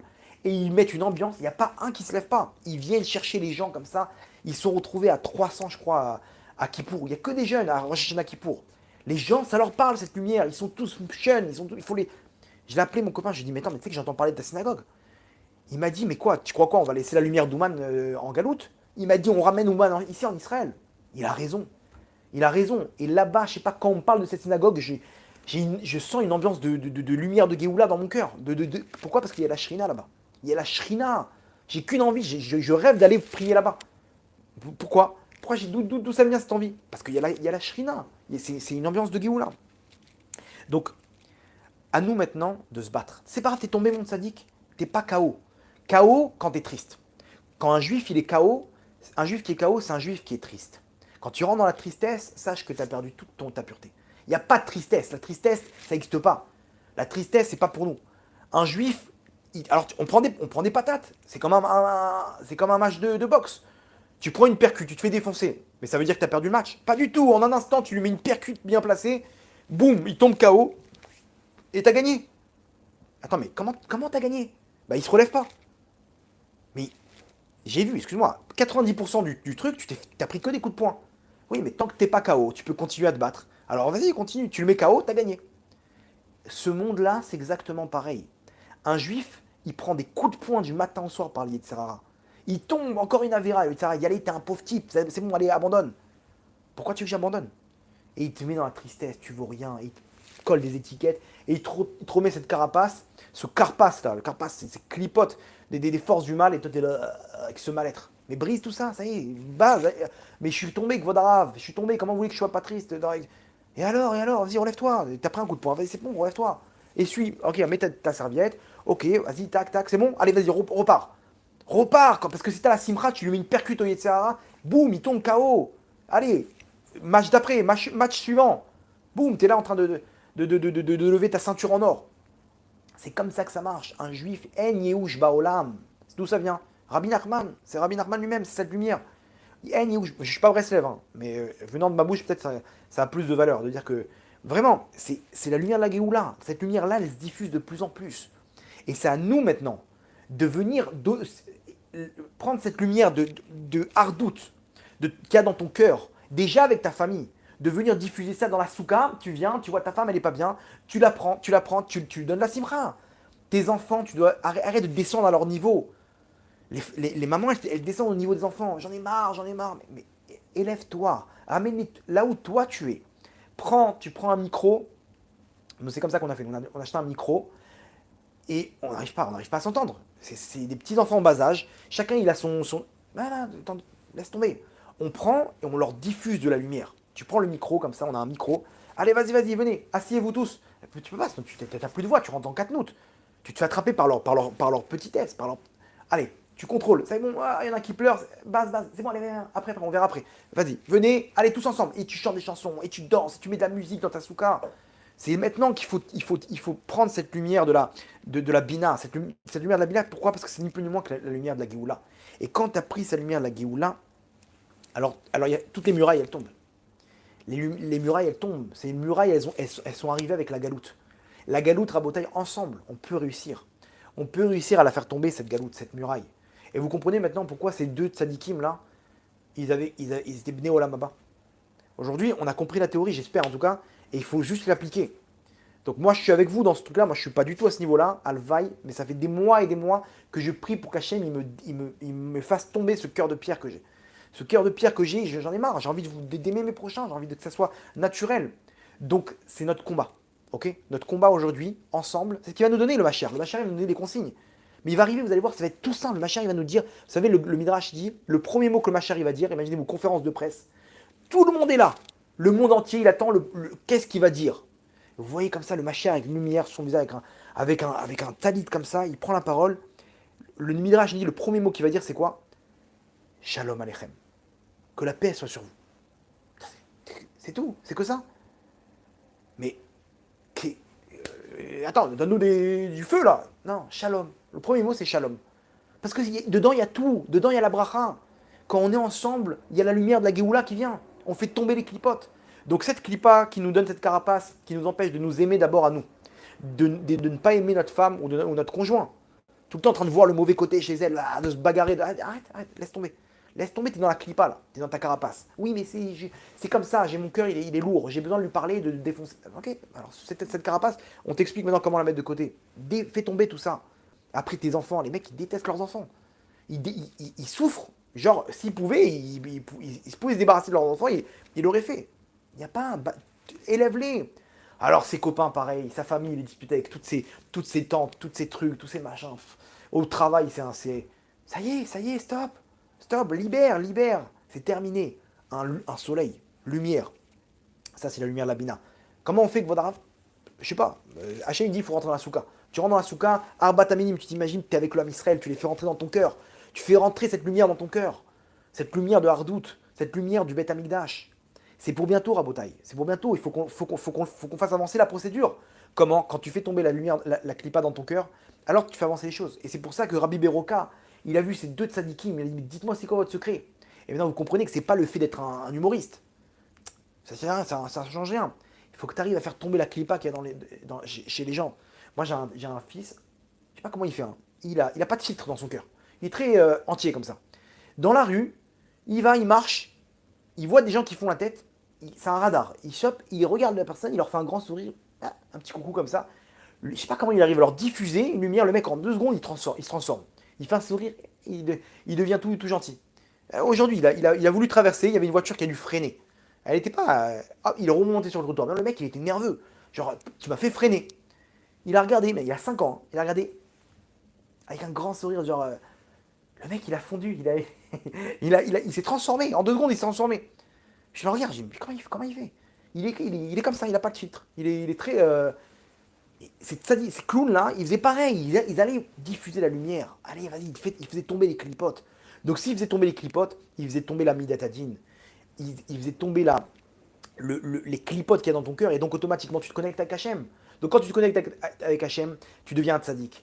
Tu as tout gagné, ton mazal, il change. Tu ramènes la lumière, tu es heureux. Tu n'as besoin de rien. Tu vas droit vers le Olam Haba. Grâce à qui? Grâce à ces deux tzadikim qui t'ont fait tomber la clipa. Vous comprenez? Donc c'est pour ça que regardez quel travail ils font, quel travail ils ont fait. C'est dur d'arriver à le faire, mais on peut le faire déjà avec notre femme, déjà avec notre conjoint, déjà avec notre enfant. On peut le faire, on sait ce qui leur plaît. Vas-y, va acheter un cadeau à ta femme, prends-la, fais-lui plaisir, rentre de la lumière, arrête d'être jeune à la maison. Fais tomber cette clipa. Ce que tu as vu à Ouman, ce que tu as vu là-bas à la finale de la Coupe du Monde, fais-le avec ta femme, fais-le avec tes enfants. Tu le connais, ça, tu le connais, c'est cette ambiance, la boîte de nuit, là. Vas-y, fais-le chez toi. Pourquoi tu le faisais là-bas? Là-bas, on te voyait là et tu as besoin de la vodka pour te mettre en l'air. Fais-le avec ta femme. Fais-le avec ta femme, bien, tranquille. Vas-y, c'est bon, mets un peu de musique. Qu'est-ce qui te plaît? Qu'est-ce que t'aimes? Vas-y, fais un barbecue. Fais ce que t'aimes. Et mets-toi à l'aise. Allez chercher cette lumière qui est dans votre cœur. C'est en nous. Elle est là et on peut l'atteindre. Bezrat Hashem, qu'Hachem nous donne à atteindre cette lumière avec l'intermédiaire des fêtes. Et toute l'année, on peut y arriver. C'est la lumière de la Géoula. On finit avec une petite histoire rapidement. Je vous ai pris beaucoup de temps ce soir. Mais en tout cas, diffuser ce cours, vraiment, c'est pas parce que c'est moi, mais c'est vraiment. C'est c'est quelque chose qui peut amener beaucoup de joie chez une personne, qui peut vraiment guérir le cœur d'une personne. Et pourquoi les autres n'en profiteraient pas? Et surtout, ça peut amener la Géoula. Ok, une petite histoire. Le Baal Shem Tov à la Shalom, un jour, il a dit à ses élèves, il dit waouh, il y a une lumière hyper grande là.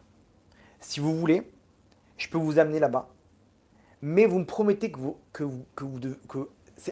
rigolez pas. Vous me promettez. Ils l'ont dit, ses élèves, mais bien sûr que on rigolera pas. Il y a revenu. Et ils vont pris dans un endroit, à l'autre bout de la ville. Il y avait un endroit là-bas, le Baal Shem Tov, il arrive avec ses élèves, ok, incognito, et il voit une personne sur le côté. À partir de ses habits, on voyait qu'il était pauvre. On voit, il est en train de prier, et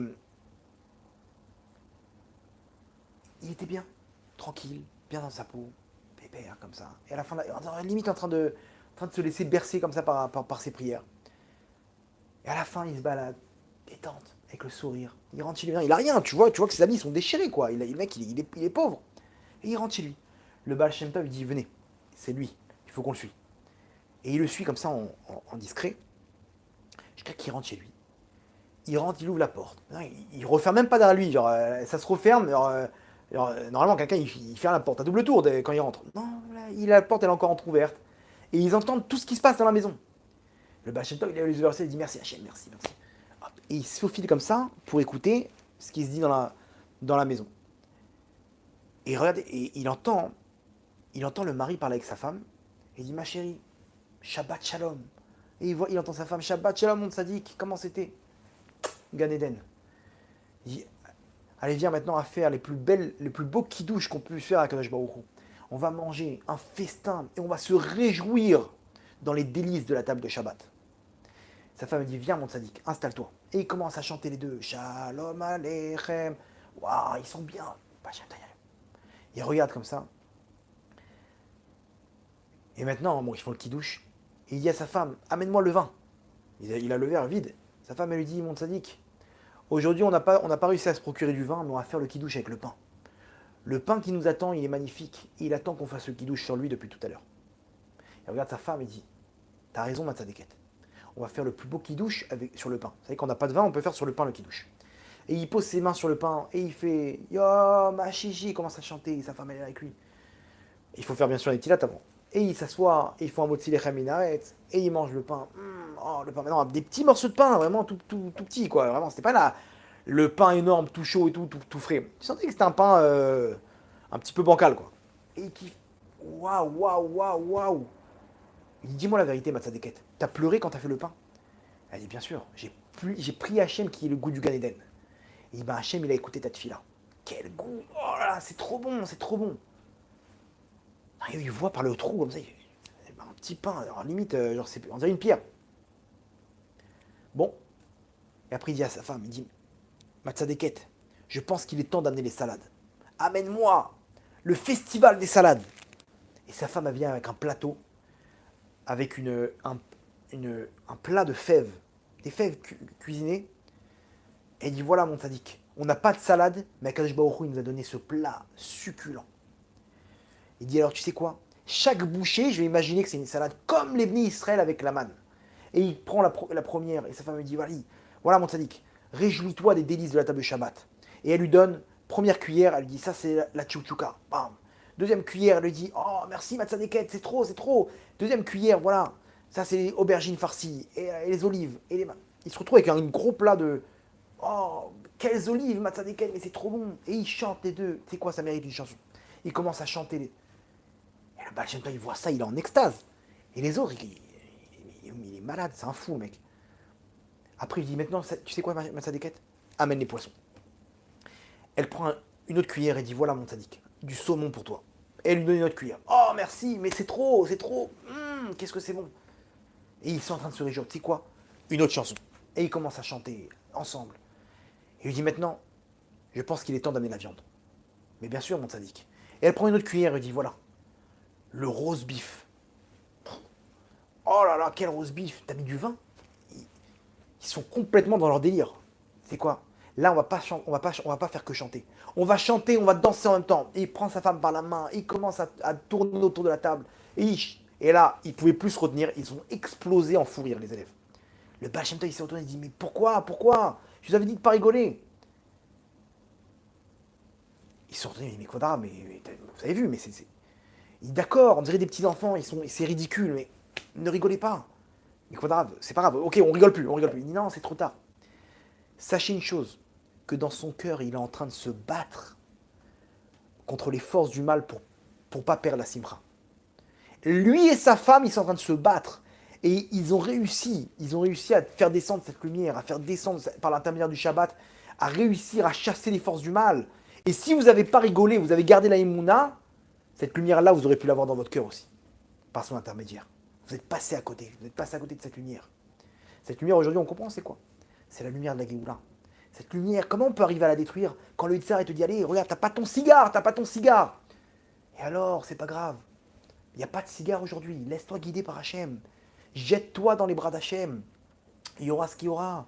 comme un bébé. Il y a une guerre, tu sens la clipa qui est là, tu sens les forces du mal qui veulent te descendre dans la tristesse, qui veulent te faire comprendre que t'as pas ta Mercedes, t'as pas ta perruque comme celle-là, t'es avec ton foulard. Non, non, non, c'est la meilleure des choses. C'est la meilleure des choses pour toi. Les Kodesh Kodashim. Et toi, j'ai pas mon, mais je suis pas parti à Elat cette année, alors c'est pas grave. C'est pas grave, mon sadique. T'as pas ton poste, t'as pas ton truc. Laisse-toi bercer par Hachem. Parce que chaque fois que tu fais un dôme de fer, tu fais tomber la clipa. Et quand tu fais tomber la clipa, tu arrives à cette lumière. Et quand tu arrives à cette lumière, ton cœur il est pur, tu as Hachem avec toi. Quand tu as Hachem avec toi, la muraille elle descend. Ça c'est la lumière de la Géoula. Yiratson, que il puisse nous donner un cœur de chair, cette lumière dans notre cœur, pour pouvoir être ses ambassadeurs et diffuser cette lumière dans le monde pour la Géoula. Be'ach Hamim Gdolim, Ba'urana Amen V'Amen, et Chag Sameach Lekulam.